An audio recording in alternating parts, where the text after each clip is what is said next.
Maio é mês das mães e você vai conhecer histórias de mães que encontraram apoio no Ministério Público para garantir os direitos dos filhos. Maio também é mês de intensificar o combate ao abuso e exploração sexual de crianças e adolescentes. O promotor Sidney Fiore fala do trabalho do MPTO na proteção dos pequenos. E quando os casos chegam à rede de proteção, você vai saber como é feita a escuta de crianças e adolescentes vítimas de violência. E mais, o Ministério Público recebe 2 novos promotores de justiça para reforçar o time na defesa dos seus direitos. Eles vão atuar na região norte do estado. O MP em Ação está no ar.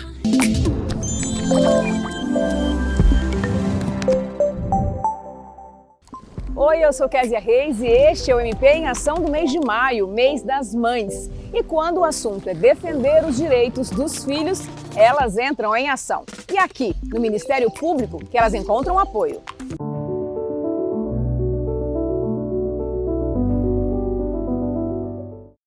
O Lucas Eduardo foi diagnosticado com autismo com 1 ano e meio.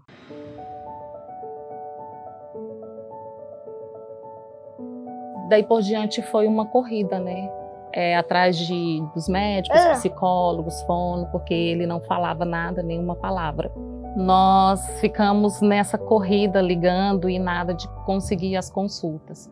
E foi então que alguém me indicou o Ministério Público. E foi aí que eu vim imediatamente, eles montaram o processo e em 7 dias eu recebi uma ligação, né, do Centro de Especializações.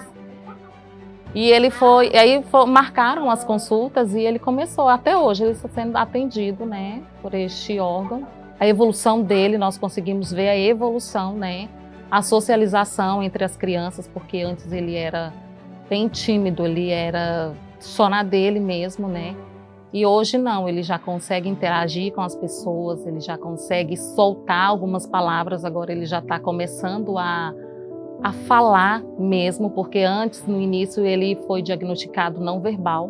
Hoje ele já saiu dessa classificação, ele já está falando palavras, frases com 2 palavras, né, graças a Deus. E a evolução só crescendo, né.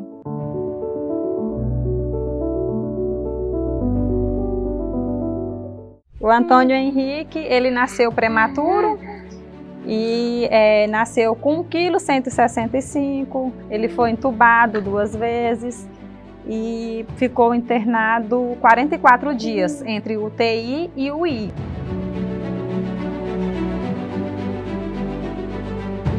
Já saí de lá, vim direto aqui no MP. Falei, não, eu só preciso falar com alguém, com um promotor, com alguém. Eu preciso explicar a situação. E a gente vai dar entrada com a ação para ver se o juiz vai acatar. E aí foi isso. Graças a Deus deu entrada e conseguiu fazer a cirurgia desse rapaz. Então, assim, foi uma evolução muito grande já, que ele já consegue acompanhar as coisas. Já, aos poucos, tá evoluindo, graças a Deus. Você sabia que a mãe precisa ser acolhida e pode até ter horário diferenciado após voltar da licença maternidade? Sim, senhora, tá na lei.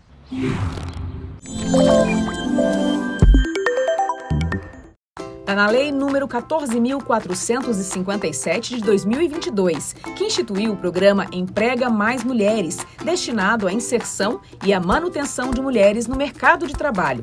A lei prevê esse apoio às mamães por meio da implementação de várias medidas. Por exemplo, para apoiar a mãe na primeira infância dos filhos, as empresas devem promover o pagamento de reembolso creche, oportunizar o teletrabalho, regime de tempo parcial, flexibilização nos horários de entrada e saída, dentre outras possibilidades.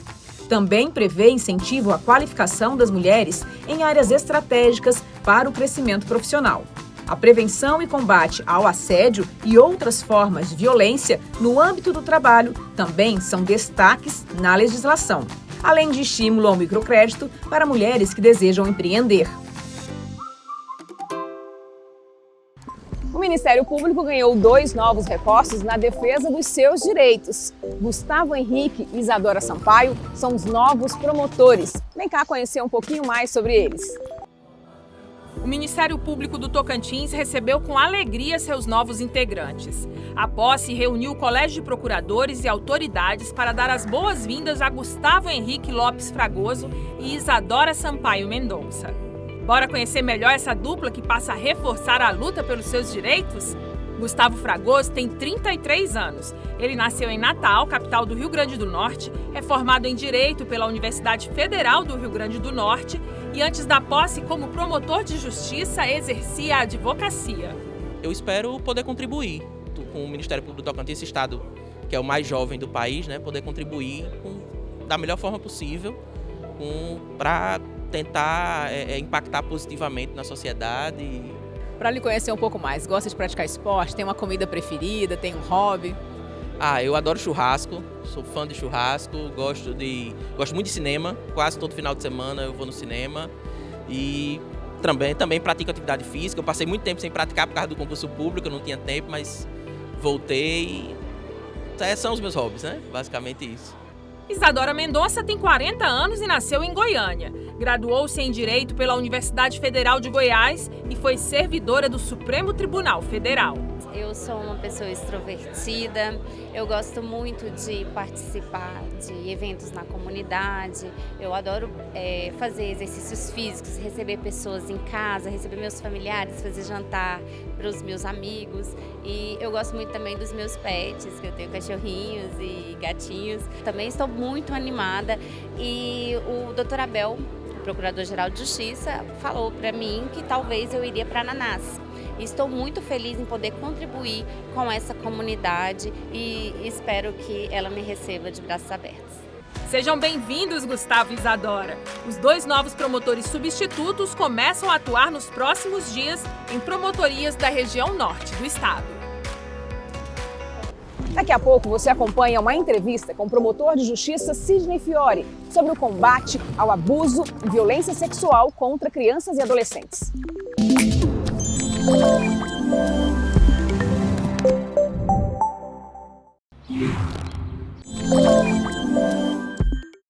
18 de maio é Dia Nacional de Combate ao Abuso e Exploração Sexual de Crianças e Adolescentes. A proteção dos pequenos tem a participação direta do Ministério Público do Tocantins. No quadro Entrevista, conosco hoje o promotor de justiça Sidney Fiore Júnior, coordenador do Centro de Apoio Operacional da Infância, Juventude e Educação. Muito obrigada, doutor Sidney, por estar conosco. Doutor Sidney, hoje, de modo geral, nós temos aí 2 leis nacionais e um decreto que regem essa proteção mais intensa em torno da criança e do adolescente. Como que está a aplicação disso no Tocantins? Muito bem, realmente nós temos a Lei 13.431, que é de 2017, temos a Lei Henri Borel, que é a Lei 14.344, de 2012, e temos o Decreto-Lei 9.603, que é de 2018. Junto com o Estatuto da Criança e do Adolescente, a gente diz que essas leis e esse decreto formam um microsistema de defesa de direitos fundamentais dessas crianças e adolescentes, de não serem abusadas, não serem exploradas, né? No Tocantins, nós estamos com um projeto bastante avançado no centro de apoio de ir até essas comarcas, ir até esses municípios com a implantação, o fortalecimento da revelação espontânea, usando o CIPIA como ferramenta de compartilhamento de informações, escuta especializada, de preferência por meio da saúde, educação e assistência social. Essas 3 pastas em todo o município precisa ter pessoas capacitadas para fazer escuta especializada. Também em relação ao depoimento especial, nossa articulação é com o Poder Judiciário para que existam as salas próprias para essa finalidade. Certo. No ano de 2020, entre os anos de 2022 e 2023, o Anuário Brasileiro de Segurança Pública, trouxe números apresentados no ano passado que mostram que em 2022 foram 241 denúncias registradas e já em 2023 foram 307. Esses números podem ser maiores ainda, já que tem a possibilidade de haver subnotificação? Com certeza, tem uma grande subnotificação.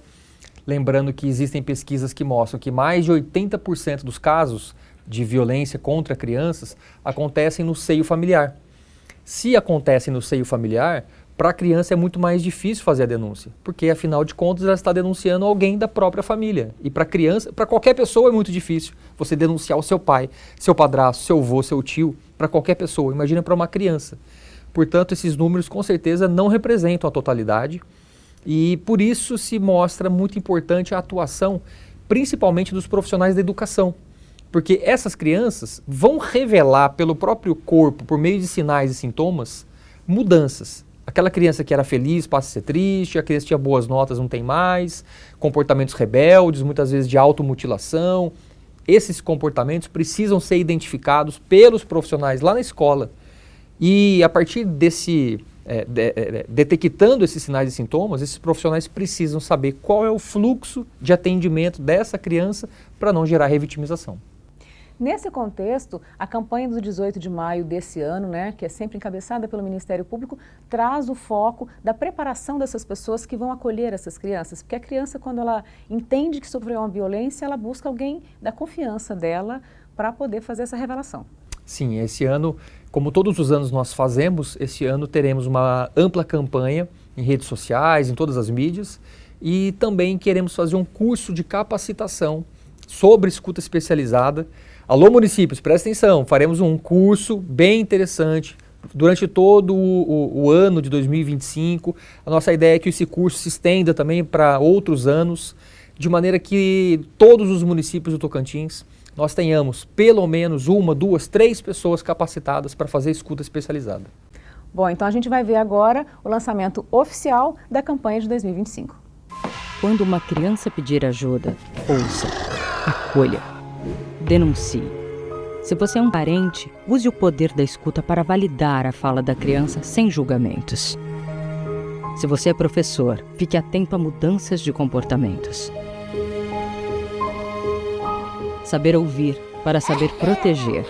Ouça, acolha, denuncie. Combate ao abuso e à exploração sexual de crianças e adolescentes. Bom, doutor, para que essa revelação espontânea aconteça, para que essas pessoas estejam capacitadas, a rede de apoio é fundamental. Como é que o Ministério Público atua para garantir que todos esses integrantes da rede possam estar realmente imbuídos dessa missão de proteger as crianças e adolescentes? Muito bem. Nós temos informado a todos os municípios, por meio do prefeito, secretário municipal de Saúde, Educação e Assistência e os conselheiros tutelares sobre a última atualização que o CIPIA é um sistema de informação que sempre foi usado pelo Conselho Tutelar para digitalização de processos que antes eram analógicos, eram no papel, agora está tudo digital. Só que agora, com a última atualização do governo federal, esse CIPIA, ele autoriza que as pessoas que estejam previamente cadastradas possam inserir as denúncias dentro do sistema e essa denúncia imediatamente está na mão do Conselho Tutelar, para que o Conselho possa aplicar as medidas de proteção e fazer os devidos encaminhamentos para essas pastas, para essas políticas públicas. Portanto, no Tocantins, em todos os municípios, o Centro de Apoio tem envidado esforços por meio de ofícios, por meio de circulares, informando sobre essa atualização. E principalmente, aqui chega o recado para todo mundo, é necessário que em todos os municípios nós tenhamos pelo menos uma pessoa cadastrada na saúde, uma na educação e uma na assistência, cadastrada no CIPIA. Para fazer esse cadastramento, basta entrar em contato com a CECIJU, que é a Secretaria de Cidadania e Justiça. Lá tem 2 pessoas que estão com dedicação para essa plena implantação do CIPIA em todo o Tocantins. Para que o CIPIA funcione, alô prefeitos, para que o CIPIA funcione, é preciso que os conselheiros tutelares tenham um computador, esse computador tem que ter internet, tem que ter uma mesa, tem que ter uma cadeira. Então, esse básico de infraestrutura cabe às prefeituras fornecerem para o Conselho Tutelar. Não, e essa é uma união fundamental para a proteção dessas crianças, né, doutor? Com certeza. Se não houver essa união, o que vai acontecer na prática, e é o que acontece nos municípios que não têm uma rede fortalecida, que é a criança que ou ela não vai receber o devido atendimento, ou ao contrário, vai receber o atendimento em duplicidade, que é a repetição que gera a tal da revitimização. Então, principalmente os casos de abuso sexual, o mês de maio é exatamente, né, o abuso e a exploração sexual. Veja a importância do município estar preparado para esse atendimento. Existe uma janela de 72 horas para que essas crianças recebam medicação, hormônios, que é a tal da profilaxia. A profilaxia da DST e também de gravidez. Passado essa janela de 72 horas, a criança pode engravidar ou contrair uma AIDS. Nossa, isso é muito, muito grave, né? É muito grave. Doutor, agora nesse processo também, quando a gente fala do ciclo, do fluxo dessa denúncia, a criança conseguiu achar uma pessoa de confiança, fez a revelação espontânea, né? Esses processos vão parar normalmente no sistema de justiça. O senhor pode explicar um pouquinho desse fluxo e como que a criança é tratada nesse sistema? Pois é. Então aqui nós vamos falar do passo a passo, que começa na revelação espontânea. A revelação espontânea normalmente acontece na escola, 80%, 90% dos casos. É lá que a criança se sente confiante e confia em alguém para quem ela vai revelar que lá na sua casa ela está sofrendo algum tipo de violência, principalmente abuso sexual. Ao receber essa revelação, esse profissional da educação, ele precisa anotar essas informações. Não como se fosse polícia, mas mais no sentido de um bom acolhimento daquela criança. Esse acolhimento tem que ser feito com muito respeito, sem invadir tanto a esfera de privacidade e deixar que a criança, de maneira, como o nome diz, espontaneamente, diga tudo o que está sofrendo. Isso tudo tem que ser anotado, tem que ser registrado e em seguida tem que ser compartilhado, como eu acabei de falar, compartilhado no CIPIA. Uma vez compartilhada essa informação, uma das autoridades que vão receber essa informação é o delegado, que é a autoridade policial. Quando o delegado recebe essa informação, se os elementos ali forem suficientes, o delegado já representa para o promotor de justiça e o promotor de justiça criminal, ele vai entrar com uma ação chamada ação cautelar de antecipação de provas. Essa ação, uma vez protocolada, cabe ao juiz de direito designar a audiência do depoimento especial. E o que a gente espera do Poder Judiciário é que essa audiência seja despachada no máximo, para daqui 30 dias, 40 dias. Porque se isso não acontecer, nós estamos fazendo com que aquela vítima muitas vezes volte para casa, às vezes na mesma casa do agressor, e ela vai continuar sofrendo violências. E além disso, o agressor, estando dentro de casa, ele pode tentar confundir essa vítima e tentar modificar toda a questão da consciência, da memória, e tentar fazer com que essa vítima minta, diga coisas que não aconteceram, de maneira que vai modificar totalmente o cenário do crime praticado.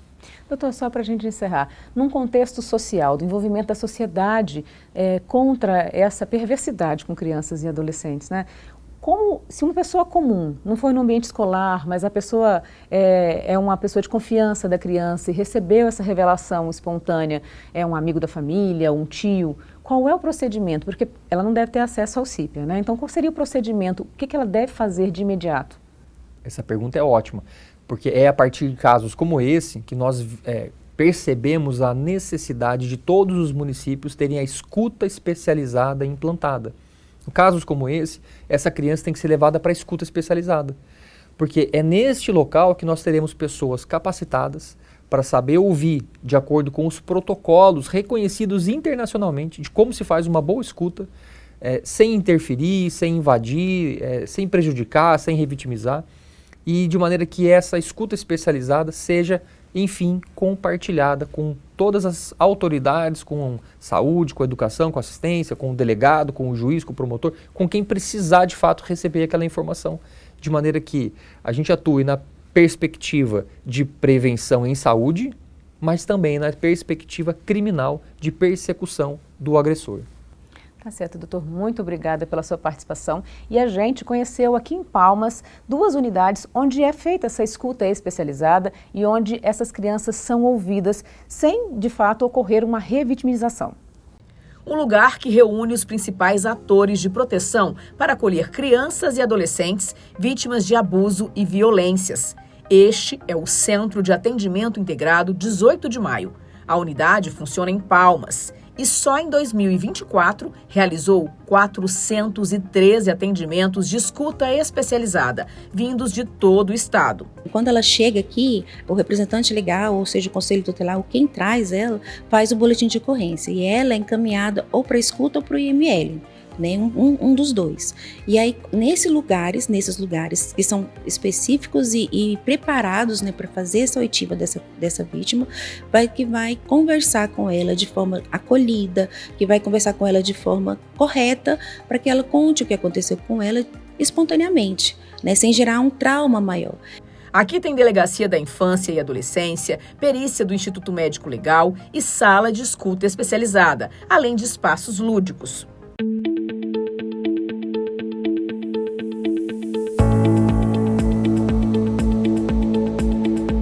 Quando o Ministério Público oferece a denúncia e ela é aceita pelo Judiciário, a criança passa por um último momento de escuta, que é feito aqui na sala de depoimento especial. Nós vamos conhecer como é feito esse trabalho, que é um trabalho mais humano e acolhedor. Oi, Rita, tudo bem? Bom, Rita, a gente quer saber como funciona esse ambiente. Cada ponto dessa sala tem uma justificativa e funciona de uma maneira correta. A criança vem da recepção, é encaminhada para essa sala junto com o seu representante. Nesse primeiro momento, o entrevistador forense recebe ela, explica o rito e o seu responsável legal fica nessa sala aguardando o depoimento, que é privativo, né? É um momento de sigilo. Nessa sala, então, é a que a gente chama de sala lúdica, né? É onde ocorre a primeira parte do protocolo. Aqui, o entrevistador vai procurar conhecer um pouco mais sobre a linguagem da criança, o estágio de desenvolvimento em que ela se encontra, e para isso a gente precisa de alguns estímulos, né? Para que seja construída uma empatia mínima, capaz de assegurar para aquela criança que quando ela entrar na outra sala, na sala de gravação, ela se sinta à vontade e perceba que ela está em um ambiente seguro e protegido para oferecer o seu relato.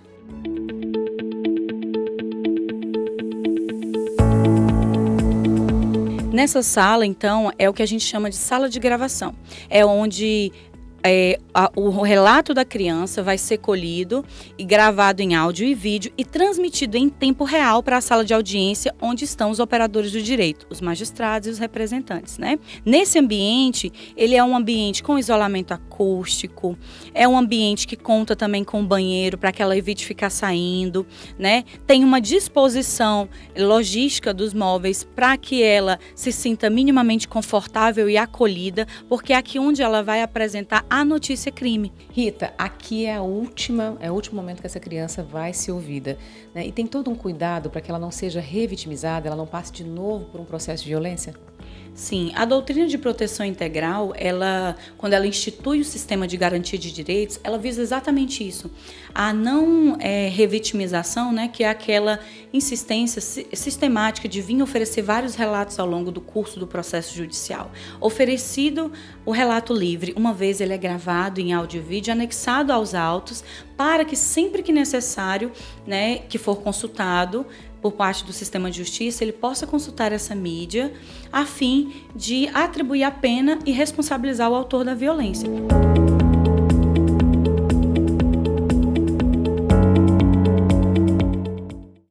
Continue com a gente, daqui a pouco você confere os destaques do MP no mês de abril.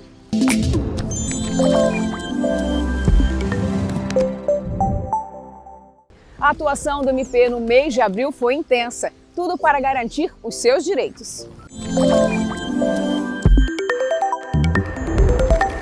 A Justiça acatou o pedido do Ministério Público do Tocantins e proibiu a empresa BRK Ambiental de cobrar do consumidor qualquer valor pela realização da ligação de água. O MPTO realizou a 15ª edição do projeto Mini Cidadão na Escola Municipal Monteiro Lobato, em Palmas. A ação garantiu documentação básica a cerca de 150 crianças e adolescentes. Um levantamento do Sistema de Avaliação da Educação Básica do Estado do Tocantins revelou que, dos 139 municípios, 62 registraram queda no percentual de crianças com nível de alfabetização adequado em 2024, quando comparado a 2023. A regressão acende um sinal de alerta no Ministério Público do Tocantins, que hoje já acompanha de perto a qualidade da educação nos municípios. O MPTO realizou vistoria no Hospital e Maternidade Dona Regina Siqueira Campos, em Palmas, para avaliar o serviço de atendimento às pessoas em situação de violência sexual. O promotor de justiça Conrad César Rezende e equipe técnica avaliaram a estrutura e os fluxos de atendimento. O objetivo é garantir a efetividade dos direitos das vítimas.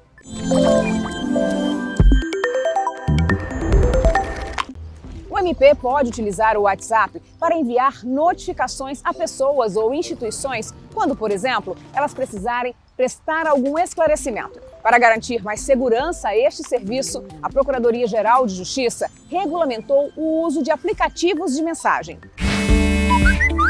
Tem mensagem nova para você. O Ministério Público do Tocantins usa o WhatsApp para enviar mensagens. Mas quando isso acontece? Sempre que você precisar ser avisado de um fato sob análise do MP e tiver que prestar esclarecimentos, seja como vítima, advogado, autoridade ou testemunha. Para isso, a promotoria responsável pelo caso faz uma notificação tanto para a pessoa física quanto para a jurídica. E como vou saber que não é golpe? Veja como identificar se a mensagem é mesmo do Ministério Público do Tocantins. O contato terá o símbolo do MPTO. Será informado o nome e a matrícula do servidor que está te atendendo. O documento de notificação é enviado em PDF e traz um QR Code para confirmar a autenticidade. Além disso, todos os números de celulares institucionais poderão ser conferidos no site do MP Tocantins. Atenção! Nunca enviamos boletos, DARF ou qualquer tipo de cobrança. Antes de acessar um link, certifique-se de que o contato é de fato do Ministério Público do Tocantins. Mais agilidade e segurança para você. Em caso de dúvida, busque a ouvidoria do Ministério Público do Tocantins. O mês de maio também é o mês dos trabalhadores e a gente fecha essa edição do MP em Ação com uma homenagem aos trabalhadores do Ministério Público do Tocantins. São essas pessoas que te ajudam quando os seus direitos são desrespeitados.